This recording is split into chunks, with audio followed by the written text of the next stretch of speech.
అయ్యో బిడ్డ ఏడుస్తుంది, ఒకసారి పోయి అడుగుదాం. ఏమైంది బిడ్డ, ఎందుకు ఏడుతున్నావు? రిజల్ట్స్ వచ్చాయమ్మా. అవునా, ఎంత పర్సెంటేజ్ వచ్చింది బిడ్డ? 98% వచ్చిందమ్మా.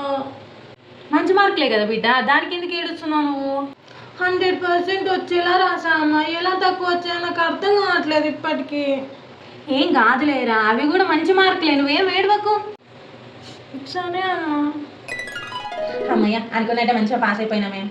నీకు కూడా కంగ్రాచులేషన్స్. ఏమైంది థ్యాంక్ యూ అంటున్నావు, మస్తు ఖుషిగా కనబడుతున్నావు. ఇవాళ రిజల్ట్స్ వచ్చాయమ్మా, పాస్ అయిపోయినా అని ఫ్రెండ్ కంగ్రాచులేషన్స్ చెప్తుంది. అవునా, ఎన్ని మార్కులు వచ్చినాయి? ఫస్ట్ క్లాసా? అంటే ఫస్ట్ క్లాస్ కాదు కానీ అన్నిట్లో 35 వచ్చినాయి అమ్మా, అన్నిట్లో పాస్ అయిపోయినా. ఏంటి ఆ మార్కులు? ఎవరికైనా వెళ్తే ఇజ్జత్ పోద్ది. ఏంటి మమ్మీ ఇజ్జత్ పోయేది? 100కి 100 వచ్చినా నెక్స్ట్ క్లాస్కి పోతారు, 100కి 35 వచ్చినా నెక్స్ట్ క్లాస్కి పోతారు కదా. అయిపోయావు, ఆయన చేతిలో ఇయ్యాలా? ఓడి అమ్మా ఇప్పుడే